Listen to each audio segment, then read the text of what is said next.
Buen día. Estos son 15 minutos de amor propio. Mi nombre es Patricia Álvarez y te doy la bienvenida a tu podcast. Ayer escuchaba un fragmento de una entrevista a Arnold Schwarzenegger.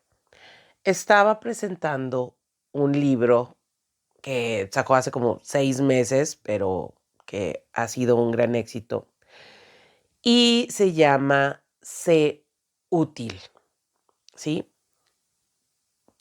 Y él comentaba que tituló este libro basándose en una enseñanza de su papá. Cuando él era joven, cuando él era adolescente y aún vivía en Austria, ya empezaba a entrenar como físico-constructivista o bodybuilder o como le quieran llamar. Y el papá lo ve viéndose en el espejo, pues admirando sus músculos, ¿no? Y le dice, ser tan fuerte, ser tan musculoso, toda la disciplina que estás invirtiendo a tu cuerpo no sirve de nada. Y él lo tomó pues de una manera ofensiva, está demeritando mi trabajo o está demeritando mi gusto o mi pasión. Pero entonces el papá le dice, no te equivoques. O sea, está bien lo que tú hagas por ti y para ti, pero ¿qué más puedes hacer con esto que estás obteniendo? Si eres tan fuerte, si tienes tanto músculo, si debes ejercitarte, ¿por qué no vas con la vecina anciana que no tiene fuerza ni dinero para, em, ¿cómo se dice? Para cortar su leña, ¿sí? Entonces tú puedes ir todas las mañanas, tomar los troncos que ya existen, que están a la mano, y puedes cortar la leña de una anciana que realmente lo necesita. Y ahí, pues, matas dos pájaros de un tiro. Te ejercitas, continúas con tu disciplina y eres útil con lo que estás haciendo.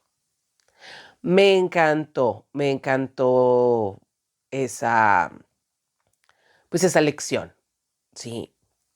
Y entonces, bueno, ya él comenta que como en su vida, pues siempre ha tratado de ser útil y lo ha aplicado para sí mismo, para su beneficio, pero con esta idea de que todo lo que él hace para ser feliz o para ser exitoso, también sea de utilidad para alguien más. Y la verdad que no son palabras huecas. O sea, si tú volteas a ver la carrera de Arnold Schwarzenegger, ha sido uno de los principales, ya no actor, hace mucho tiempo que no actúa, pero uno de los principales productores de películas de acción y le ha dado trabajo a muchos luchadores, exatletas, acróbatas. En el mundo del físico-constructivismo, él inició un como torneo en los Estados Unidos, porque dice que cuando llegó a competir a Estados Unidos y llegó a vivir ahí, él veía como los jugadores de americano eran ricos y famosos y les daban patrocinios y les daban,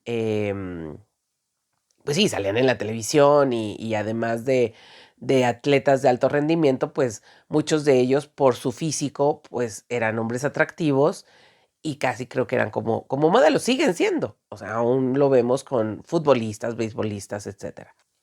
Y él, que pues, se disciplinaba tanto y que consideraba que su deporte o su disciplina dentro del atletismo, pues también debería de tener el mismo mérito. Decía, a nosotros nadie nos iba a ver a los torneos, no había premios millonarios, etcétera. Así que él decide, gracias al éxito y que empezó a tener ya como modelo y como actor, decide crear una institución como lucrativa de torneos de físico-constructivismo.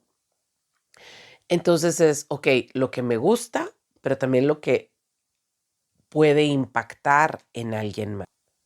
Y después, ya cuando pudo producir películas, era darle trabajo a todos esos atletas retirados que ya no estaban en condiciones de competiciones olímpicas en esta clase de torneos, no nada más de físico-constructivismo, sino de otras disciplinas también. Y les daba trabajo, pues como estos dobles de acción en sus películas o en sus productoras, donde no tenían que ser películas precisamente de él. Y si mal no recuerdan, llegó a ser el gobernador del estado de California, uno de los estados con mayor ingreso económico en los Estados Unidos. Y el Gobernator, que fue en la década de los 2000, porque decía que necesitaba tener un impacto en una industria que a él le afectaba directamente, o sea, cómo las leyes protegían pues al sindicato de actores, pero también a los deportistas, porque ya eran dos líneas que él trabajaba. Así que nada más escuchando todo lo que había hecho con su vida, dices, wow, es verdad, siguió ese, pues, mandato, vamos a decirlo así, o consejo de su papá. Todo lo que hagas para ti, que sea útil para alguien más. Yo no te estoy diciendo que te conviertas en el próximo Arnold Schwarzenegger, pero, por ejemplo, nos vamos a cosas pequeñas. Hábitos que estoy implementando en mi vida. ¿Cuántas veces quieres cambiar tus hábitos alimenticios por cuestiones estéticas, no por cuestiones de salud? Es que me dijeron que si tomo canela en las mañanas, quema grasa. Es que me dijeron que si me tomo el aloe vera, además de que voy a bajar de peso, se manifiesta en el brillo de mi piel. Ok, está bien, es un beneficio para ti. Pero si tú implementas esos hábitos en tu familia, a lo mejor vas a evitar problemas de colesterol en tus hijos, vas a ayudar a su flora intestinal. No es tanto con fines estéticos, sino con fines de salud. Y son hábitos que van a impactar en ellos. Y eso va a impactar a lo mejor en sus futuras parejas o en sus futuras amistades. Y a la larga, pues en tus nietos y bisnietos. Sí tiene un impacto. Pero no es nada más de, ay, ok, pues ya lo hago para que suceda. No, es hacerlos conscientes, invitarlos a participar en esta nueva implementación de hábitos. No se trata que te levantes una hora antes para hacer ejercicio, para estar en condiciones físicas y estéticas para que tu marido no se vaya con otra más buena que tú. No, se trata de implementar un hábito saludable. ¿Sí? Algo que te permita hacer ejercicio para estar más concentrada, para estar equilibrada físicamente, para tener una actitud más positiva, y eso te va a hacer una mejor empleada, una mejor mamá, una mejor pareja. Pero realmente tener en tu cabeza esa clase de objetivos, porque si tú te enfocas en ese impacto colectivo, número uno, no es una tortura levantarte una hora antes. Número dos, no siempre lo tienes que hacer sola. Y número tres, pues ves el impacto inmediato, la utilidad inmediata. Primero con tu familia y con las personas a tu alrededor. Tim McGraw es un cantante de country que a mí me gusta mucho. Y él está en sus 50s. Hace aproximadamente 10 años ya era una superestrella del country y uno de los artistas más famosos en Estados Unidos. y había hecho algunos papeles en cine. Uno de sus más conocidos es en esta película Blindside con Sandra Bullock. Estando en el cine, no en esta película en particular, pero con otra película que también participó, una de sus hijas lo ve en la pantalla grande y le dice, wow, ya se te pasó la mano, refiriéndose a su peso. No era un hombre obeso, siempre fue un hombre pues con una corporalidad, yo lo veía normal y un poquito de cachetito. Entonces, pues la hija le tocó el orgullo y él empezó a hacer cambios de hábitos alimenticios, ¿no? Pero en estos cambios de hábitos empezó inconscientemente, que después lo volvió consciente, un proceso de introspección. Todo empezó con un nutriólogo que le dice, bueno, por unas cuantas semanas no vas a consumir alcohol. ¿Cuál es tu consumo de alcohol? Y él le contesta, pero rapidísimo, no mucho. O sea, realmente no soy una persona alcohólica y no, mi consumo no es mucho. Bueno, ¿cuánto consumes de alcohol?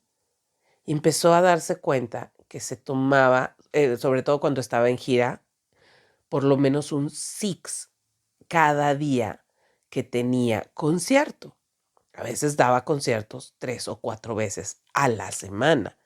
Estamos hablando de 24 cervezas mínimo, 24 cervezas a la semana. Más, pues la que se tomaba en la comida o de repente una tarde o llegaba un amigo. Y entonces hizo conciencia y dijo, wow, tomo demasiado alcohol. Pero no llegó nada más a eso, es ¿por qué tomo alcohol? Y se dio cuenta que tenía ya casi 20 años de carrera en el que si no tomaba un par de cervezas antes de subirse al escenario, no calmaba sus nervios. Así que a sus 40 y tantos años se dio cuenta que tenía ya un hábito de anestesiar su ansiedad con el alcohol. Pero como no era un alcohólico borracho, o sea, no llegaba a esos límites, entonces, pues él no consideraba que tuviera un problema de alcoholismo, aunque fuera un alcoholismo social, ¿sí? Y ve lo que te va llevando a algo. Ok, todo el beneficio, pues obviamente fue para él. No, no solamente eso. Él empezó a quitar el alcohol en todo su staff. Aquí nadie toma. Y lo empezó a implementar de una manera dictatorial, si quieres. Y dice, aquí no se toma en horario de trabajo, ¿sí? Llámalo hipócrita, porque muchas personas lo pudieron haber criticado de, ay, sí, ahora sí, no tomas tú y no toma nadie. Bueno, no tomas en tu horario de trabajo. Lo que hagas en tu casa es cosa tuya. Pero no era nada más una imposición, era, ya me di cuenta de lo que me está pasando a mí. Date cuenta qué tanto estás tomando, cómo le está impactando a tu familia, cómo le está impactando a tu cuerpo. Y empezó a hablar con todos los miembros de su staff. Y no solamente eso, tenían, como él tiene una caravana de tour, él tenía mesas de billar, una traila con bar, como con karaoke, etcétera. Bueno, eliminó todo eso e implementó gimnasios móviles para todo su staff. Esos no eran obligatorios, pero era, ok, en tu tiempo de ocio tienes esta opción. Si la quieres tomar, si no te puedes ir a tu traila y hacer lo que se te pegue la gana, pero ya no va a haber billar, ya no va a haber bar, ya no va a haber karaoke. Así que empezó a llevar como gimnasios tipos CrossFit y luego él se levantaba a las 5 de la mañana y se salía a correr, invitando a todos los miembros de su crew y además premiándolos. Empezó a hacer como, no competencias, pero como torneos internos. Entonces tuvo un impacto, no solamente en su staff, sino en las familias de su staff. Hizo útil un beneficio personal. Hay muchas cosas que podemos hacer. Todo lo que hagamos en beneficio nuestro impacta, pero que tengamos la conciencia de hacerlo con un motivo más colectivo hace una gran diferencia. Estos fueron 15 minutos de amor propio. Mi nombre es Patricia Álvarez y nos escuchamos la próxima semana.